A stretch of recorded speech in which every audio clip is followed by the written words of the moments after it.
Hello छात्रों, मैं सूरज जी सूर्या और आप देख रहे हैं अपना यूट्यूब चैनल SRJ मैथमेटिक्स। तो छात्रों, कहिए आप कैसे हैं। विश्वास और आशा है कि आप सभी बिल्कुल ठीक होंगे। तो पिछले क्लास में हम लोग केसी सिन्हा गणित से एक्सरसाइज 6.1 से 4 नंबर के दूसरे सवाल को बनाने के लिए जाना था, जो 3 ऑर्डर वाला डिटर्मिनेंट था जिसे इवैल्यूट करना था। जो टॉपिक था वो टॉपिक है इवैल्यूट द डिटर्मिनेंट। तो नंबर 1 में कुल 13 सवाल हैं, जिसमें 2 नंबर को पिछले क्लास में बनाने के लिए जाना था, और आज के क्लास में हम लोग नंबर 1 के 13वां सवाल को बनाने के लिए जानेंगे। तो आइए छात्रों, आज के इस क्लास पे हम लोग फोकस करते हैं, लेकिन उससे पहले आप हमारे चैनल को सब्सक्राइब, वीडियो को लाइक्स और शेयर और कमेंट जरूर करें। तो आइए छात्रों, आज की इस क्लास पर फोकस करते हैं। एक्सरसाइज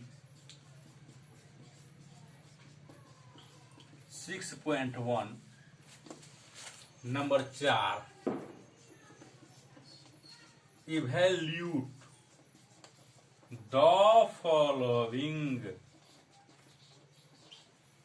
यानी आगे जो दिया हुआ है डिटर्मिनेंट 3 ऑर्डर वाला, उसे इवैल्यूट करें, उसे सरल करें। तो नंबर 4 के 13वां नंबर में एक सवाल दिया है, इफ ए बराबर 1 0 1 0 1 2 0 0 4 comma so that determinant 3a is equal 27 determinant a। तो छात्रों, आप देख सकते हैं एक सवाल हमारे आगे है, इफ a बराबर a is equal to determinant 3 order, यानी 3 ऑर्डर का एक डिटर्मिनेंट है जिसका नाम क्या है, a है।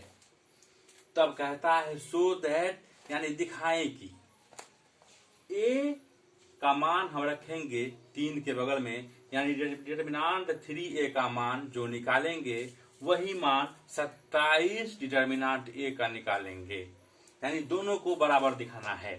तो आइए सवाल जो है उसे हम लोग डील करना शुरू करते हैं। सॉल्यूशन गिवन, यानी दिया है a एक डिटर्मिनेंट है जो हमें दिया है 1 0 1 0 1 2 0 0 4, जो हमें दिया है। सो दैट, यानी दिखाना है, हमें साबित करना है 3 determinant a is equal 27 determinant a। ये हमें सो दैट दिखाना है, दोनों का मान को बराबर दिखाना है। तो मैंने आपको पिछले क्लास में बताया था कि बराबर के बायां ओर की तरफ LHS और बराबर के दायां ओर की तरफ RHS, यानी राइट हैंड और लेफ्ट हैंड की ओर। तो आप देख सकते हैं लेफ्ट हैंड की ओर determinant 3a, LHS is equal to determinant 3a। तो आइए पहले LHS यानी डिटर्मिनेंट 3a का मान निकाल लेते हैं। तो इसे स्टार्ट करते हैं। डिटर्मिनेंट 3 ज्यों का त्यों, डिटर्मिनेंट a का मान a 1 0 1 0 1 2 0 0 4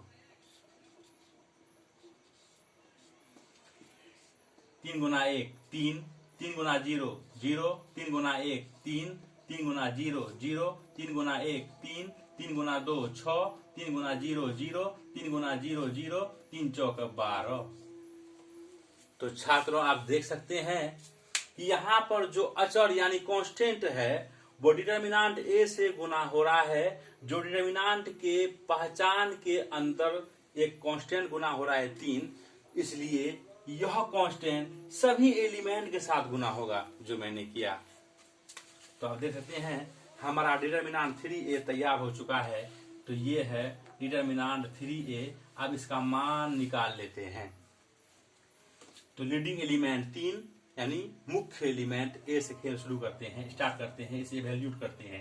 3 ज्यों का त्यों, 3 लेने के बाद आगे के रो और आगे कॉलम को छिपा लेना है। 12 गुना 3 36 माइनस 6 गुना 0 0 माइनस 0 ज्यों का त्यों। जब 0 लिए हैं तो 0 के सामने का रो और 0 के सामने कॉलम को छिपा लेना है। तो 0 गुना 12 0 माइनस 6 गुना 0 0 प्लस 3 ज्यों का त्यों। जब 3 लिए हैं तो 3 के सामने का रो और 3 के सामने कॉलम को छिपा लेना है। तो 0 गुना 0 0 माइनस 3 गुना 0 0 प्लस, अब आगे नहीं बढ़ना है क्योंकि हमने फर्स्ट रो के अनुसार इस डिटर्मिनेंट को इवैल्यूएट कर लिया है। तो 3 ज्यों का त्यों इंटू 36 माइनस 0 का वैल्यू 36 माइनस 0 इंटू 0 माइनस 0 का वैल्यू 0 प्लस 3 0 माइनस 0 का वैल्यू 0। तो आपको पता है छात्रों, इंटू का अर्थ गुना होता है। 3 गुना 36 108 माइनस 0 गुना 0 0 प्लस 3 गुना 0 0 यानी 108 3 डिटर्मिनेंट ए का वैल्यू निकला है। तो आइए छात्रों,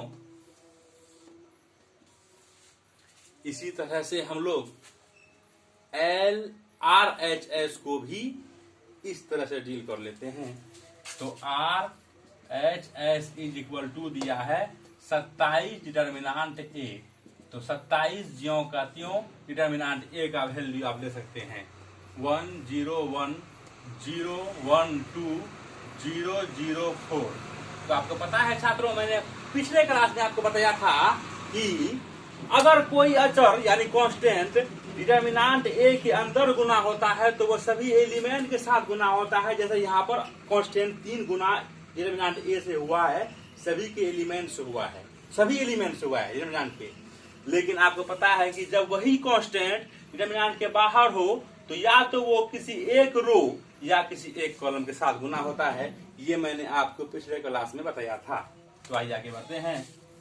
तो हम एक रो से गुना करते हैं। 27 गुना 1 27, 27 गुना 0 0, 27 गुना 1 27, 0 ज्यों का त्यों 1 2 ज्यों का त्यों 0 0 4 ज्यों का त्यों।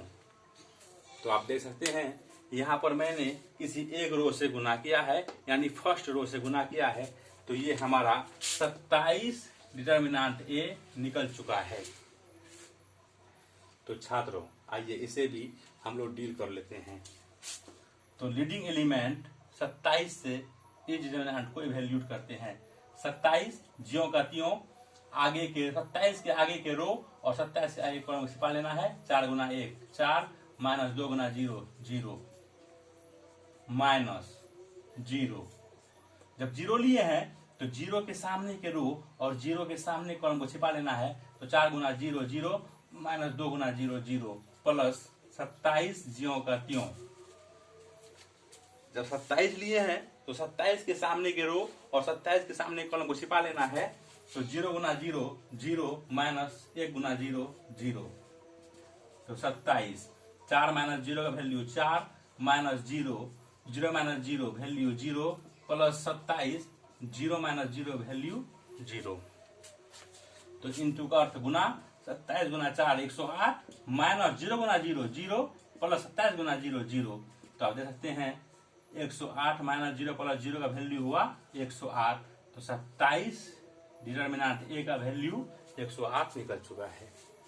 तो छात्रों हम लोग LHS यानी डिटर्मिनेंट 3A का मान भी 108 निकाला और डिटर्मिनेंट 27 डिटर्मिनेंट A का भी मान 108 निकाला। जब दोनों में ही A का मान 1 रखा, एक ही मान रखा। तो छात्रों हमने शो दैट यानी दिखा दिया है कि determinant 3A is equal to determinant 27A। तो आइए इक्वेशन 1 इक्वेशन 2। तो फ्रॉम इक्वेशन 1 एंड 2 यानी समीकरण 1 और 2 से तो determinant 3A is equal to 27 determinant A solve. तो छात्रों, आज के इस क्लास में हम लोग 4 नंबर के 13वां नंबर के सवाल को बनाने के लिए जाना, और आप भी एक तरफ से नंबर 4 के सवाल को बनाने को स्टार्ट करें। बाकी आपको जो भी प्रॉब्लम होंगे आप हमें कमेंट बॉक्स में लिख के भेजें, हम उसका सॉल्यूशन निकालेंगे।